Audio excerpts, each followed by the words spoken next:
You write the end and you sing hallelujah, but you're not close to done. That's only the beginning of the process. I'm sorry, but it's true.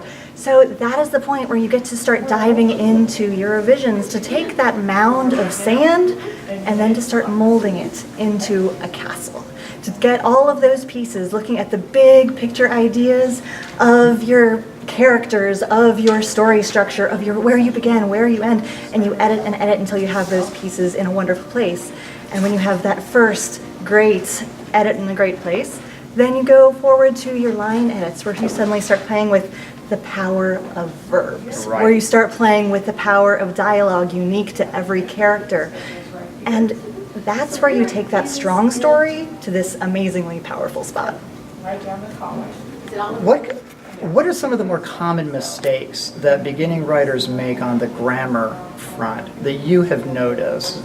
Things that happen regularly. What should writers be wary of? Right. So often people aren't sure really what style book to go with. Maybe they're writing some things and they're using British English tendencies, and other things they're using American tendencies. For example, the word toward. Should it be toward or should it be towards? American English should be using toward without the S. If you're Canadian or British, you're going to be using that S. Thinking about where that final punctuation should be inside of a quotation mark. It's a different answer on different sides of the Atlantic, and you need to make sure that you know you're following that Chicago Manual of Style or whatever the style choice happens to be, and just being consistent throughout. And how has social media affected grammar today? I'm sure this is something you've been watching. Twitter, Facebook, everybody's writing.